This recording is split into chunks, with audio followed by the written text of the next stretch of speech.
Hey everybody, welcome back. Happy Thursday to episode 50. That's right. Woo! I didn't have any confetti. I should have torn up some paper. It had confetti. You said that when it was another significant one, but I can't remember, 10 or something. Yes. 25. We have no fireworks or confetti or anything like that, but celebrating 50, that's awesome. We've kept this going. 2, we've had 50 things to talk about. Have we? I think so. And thanks for all the support for our last video. If you missed it, you can go watch it. We talked about winning the lottery, which we did. Yeah, we did. We won $4. So now it's rolled over. Nobody won. So we're in it to win it for tomorrow night. So over 319 million or something like that. Something like so that, maybe yeah. they just want us to have more money. Maybe. So on tonight's episode, since the holidays are right around the corner, and books is a popular thing to get people, we just thought we'd talk about some of our favorite things in books and authors and things like that. Did you get books for Christmas when you were a kid? Yes and no. Sometimes I did. Definitely when I was in junior high, I did. When I got into reading more. Laura Ingalls Wilder. Exactly. Nancy Drew. Nancy Drew. All those books. I did read all those books. So yeah, there was no... but yeah, I did enjoy reading, and I didn't mind reading books. And my mom was a huge reader, and still is. She'd always go to the library every week and get like 5 or 6 books. So if she didn't like one, she could just go on to the next book. So Oh, we went to the library all the time. yeah, Yeah. good times. So mine are more cooking related. Shockingly. But we'll kind of switch off and then talk about the ones. So I can go first. You can go first. So this one actually is Muy Bueno Cooking. And this person, Yvette, who wrote this book, I know personally now. We've become friends over the years. We started our food blogs back in 2008. She wrote this book with her mother and grandmother, and it has Mexican recipes from her childhood. Amazing, amazing, amazing. And she's made a career out of it. So now she just does it full time. Obviously, she's written this book, and she has her food blog, and then she does a lot of cooking demonstrations and things like that. So if you like authentic Mexican recipes, they're not super complicated, so you don't have to think like you have to know a lot of things, but it's just a wealth of information. So that's Muy Bueno Cooking. I don't know what happened to our production assistant. We're I know. struggling with all the... We got a lot of props tonight. Yeah. So did you literally mean trade off back Yes, and forth? Okay. Well, so this is just obligatory. Most of the books that I was thinking about over the past couple of days, since we talked about this, they're all older books. They're not new books. Sorry, for the most part. This might be the newest one, but the obligatory Bruce Springsteen reference, Born to Run, which is actually, it's very well written. A lot of his stage show on Broadway was based on the book. And it's a memoir. It's not really an autobiography, although it does go back, it starts when he was a kid. Talks about, early influences and the fact that his family really struggled and lived in poverty. Yeah. And it is kind of funny to me because, not the book isn't funny and not his difficult upbringing, but he writes all these songs about kind of like these blue collar experiences. And that was, his family lived that life. But he also likes to say he never had a real job in his life. So it's just but it's a good book. I highly recommend it. And I feel obligated to point out that, there's a Bruce book. Bruce.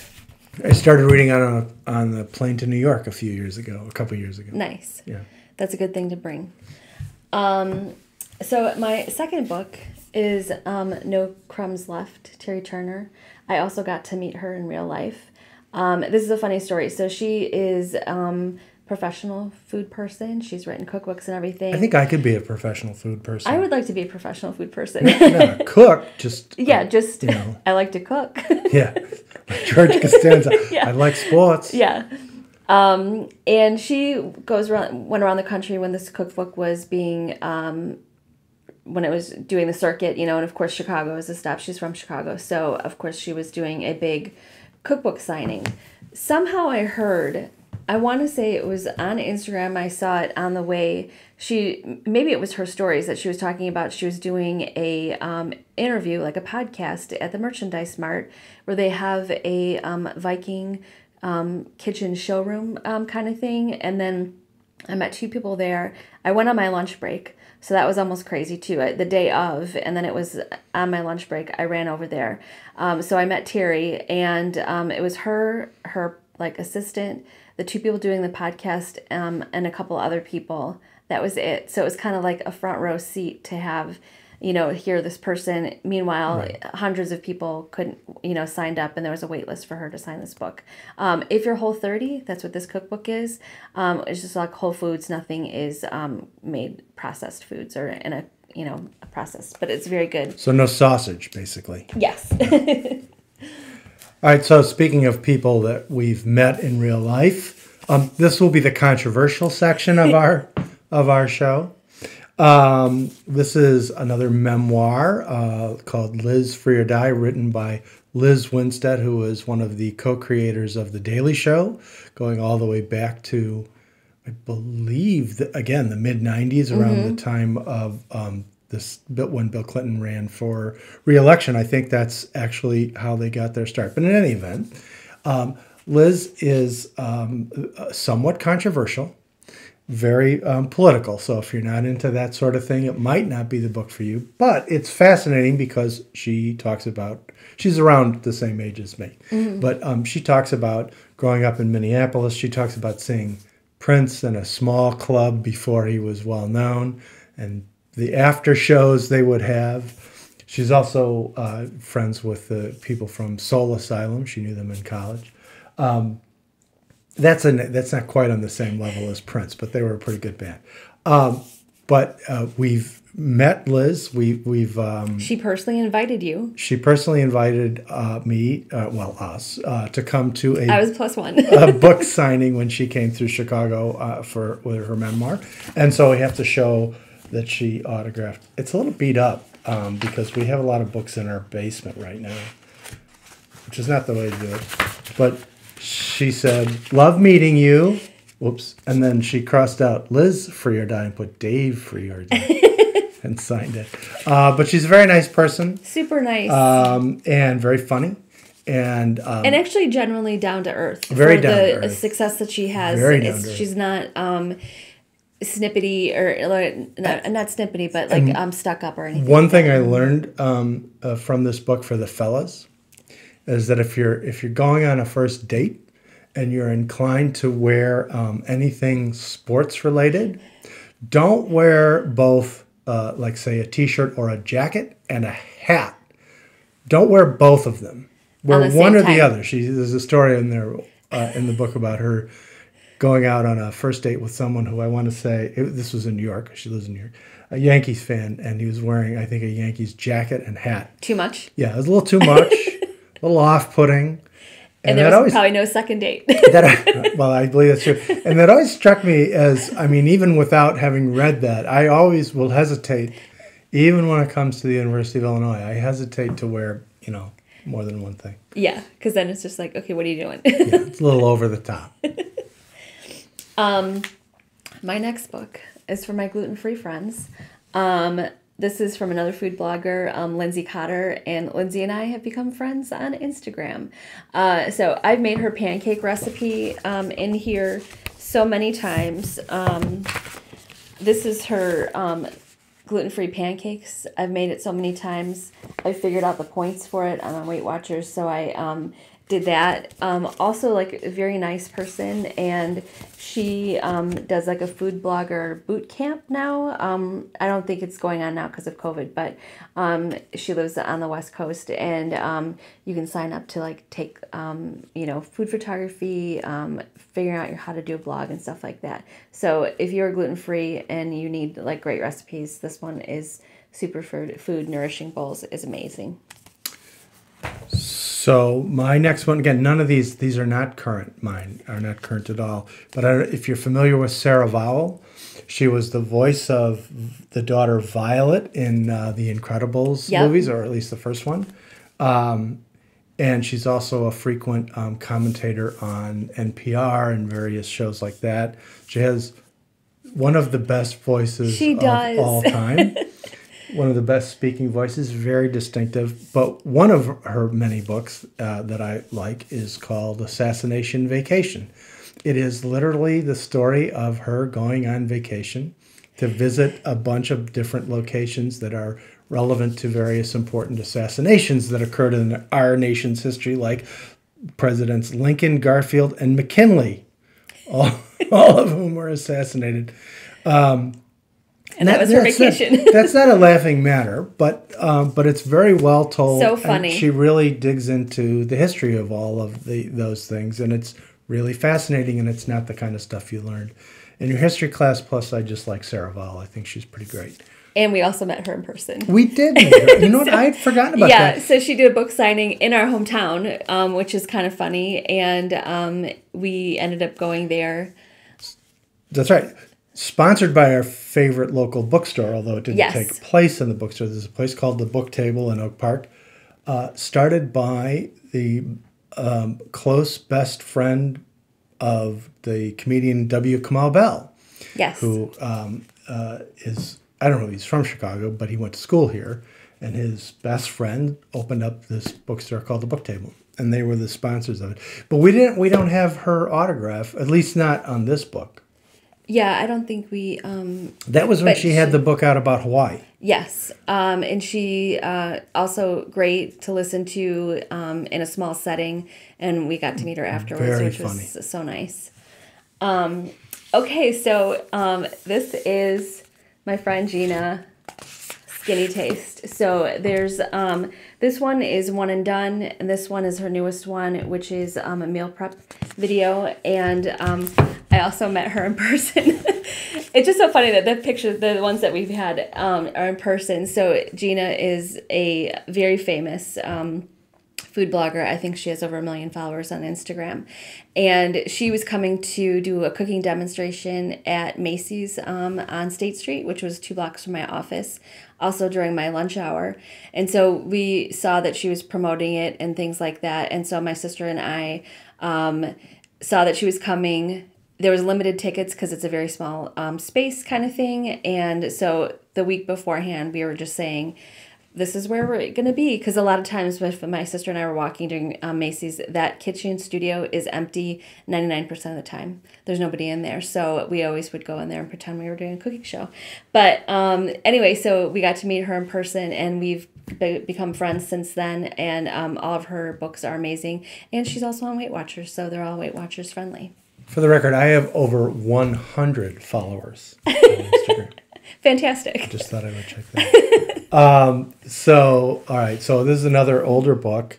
I'm not exactly sure when this came out. I'm going to say the early 2000s. Now I won't be able to find the I can't find the...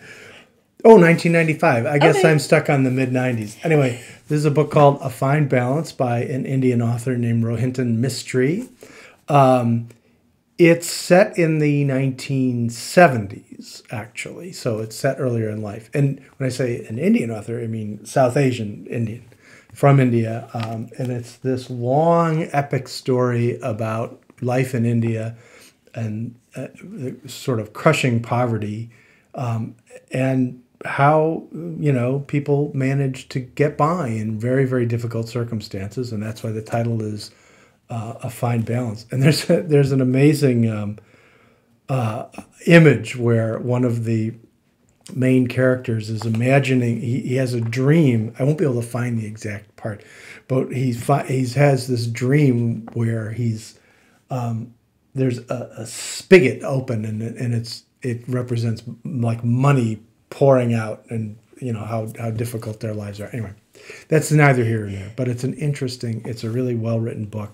And it's fascinating. And if you're not particularly familiar with life in India, that's actually, a great I might book. read that because I've not read that. Yeah, there are grim parts in the book. Needless Is it going to make say. me cry? Well, I don't know. Probably. Who am I talking about? I cry during commercials, so. Sometimes. Sometimes. Anyway, that's a great book. Okay, so this one, you I probably know it. You might have it in your house. This is The Joy of Cooking. This was my mother-in-law's book, and I got it after she passed away. And obviously, it's loved. But I want to say in here, I think they're still here.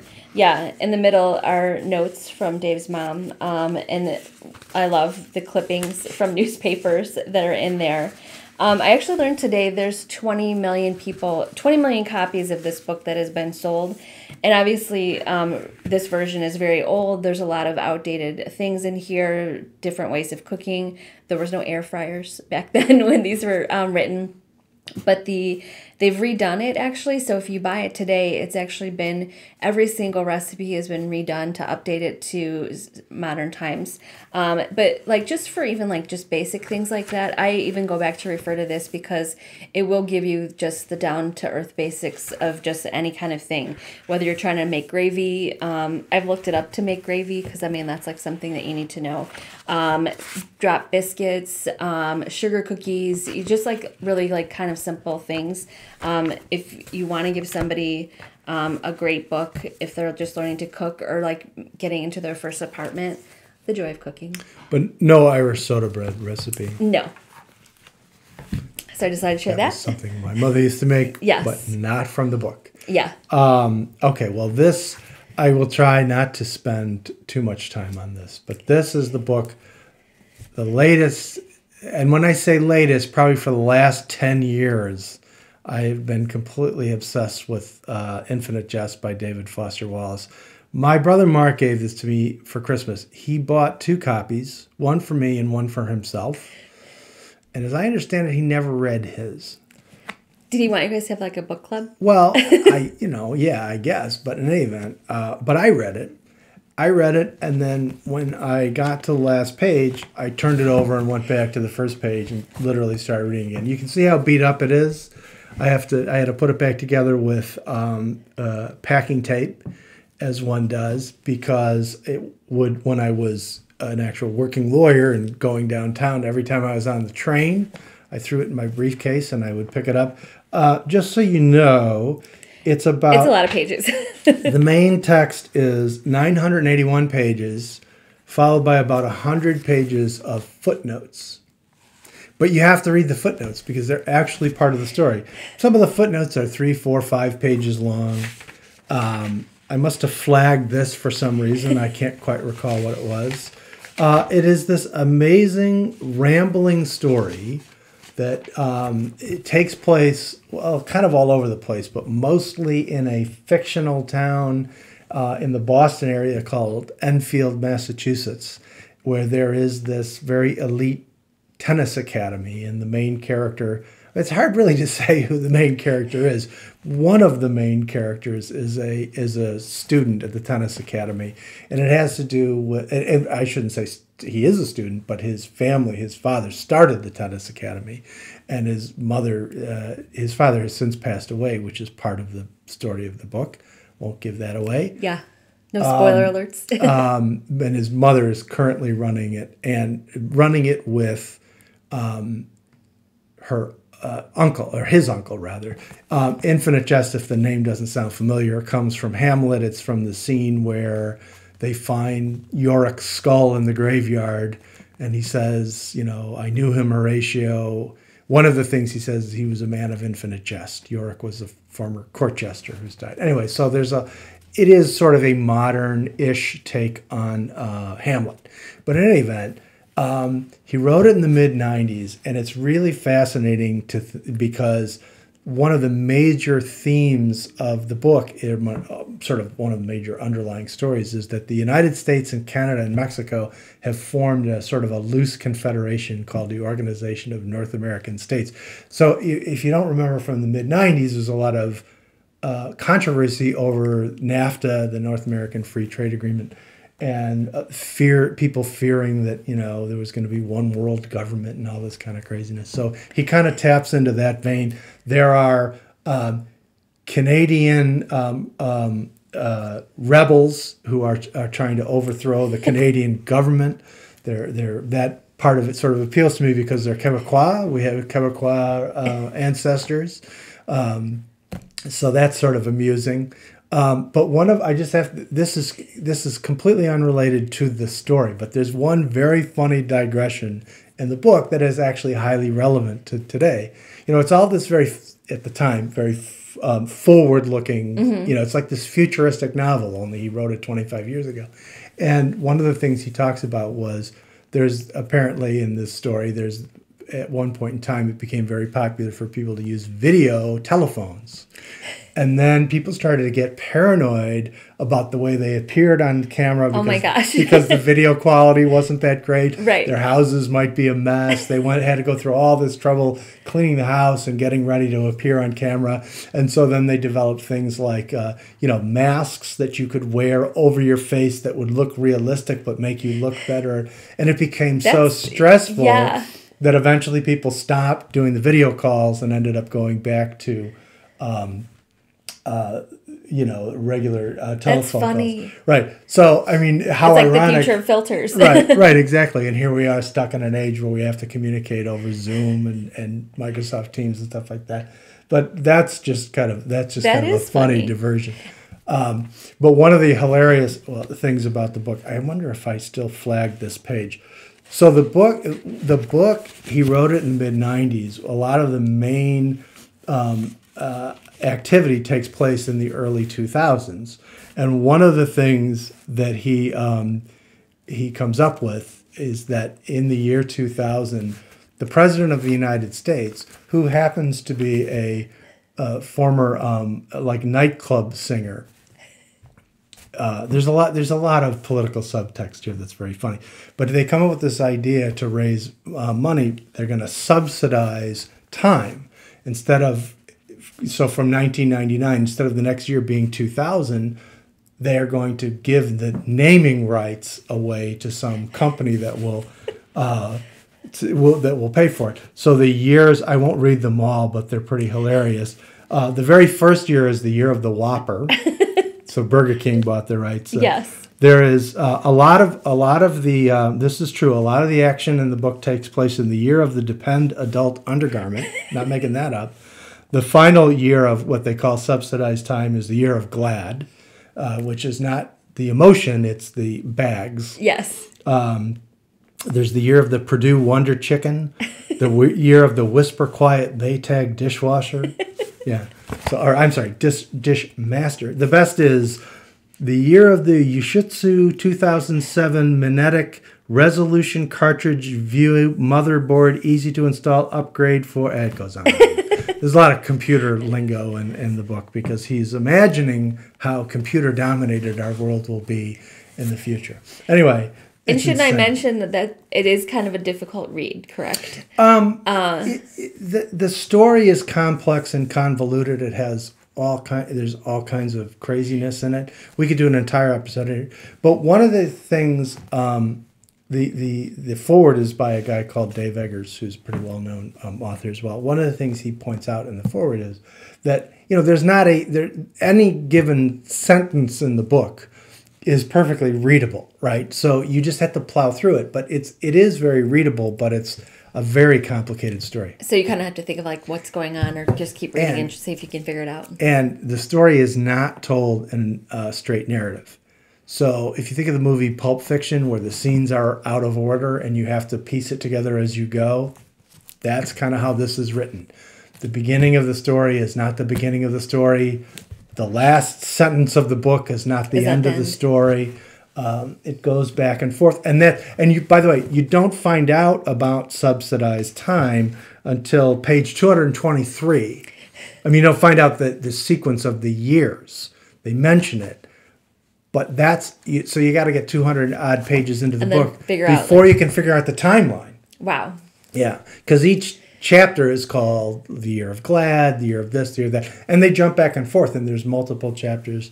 You can find websites, And like that have that outline the story. Someone almost like an Infamous Jest for Dummies or something like that, where you can kind of like. there's a website where someone from the Boston area went and basically did a tour of all because a lot of it takes place in the Boston area. Anyway. That's awesome. Oh, and David Foster Wallace is originally from Bloomington, Illinois, home of Illinois State University. One of our friends, Steve Ross, we have to give a shout out to Yeah. Steve Ross, who I went to University of Illinois with, who still lives in Urbana, went to high school with David Foster Wallace. There you go. And he told us he wasn't that great of a tennis player. But anyway. So we hope you enjoyed our little tour of our books, and we took pictures. We're gonna so you can see the actual title and authors in case you want to get any of these for yourself or for friends or family for the holidays. And yeah, I'm just gonna plug one more. Oh, yeah. It's if you're interested in the intersection of sports and social issues. This is called "We Will Win the Day" by Professor Lou Moore. This is a more recent book. It's all about integration of sports and how Black athletes used sports to champion social causes and things like that. And it's a really great book. awesome. And he's a professor at Grand Valley State University. And was there another book, or are we done? Oh, I have a few others, but that's okay. Well, we will see you next time for episode 51. And yeah, I hope you have a good weekend or night, and we'll see you later. Bye. Bye.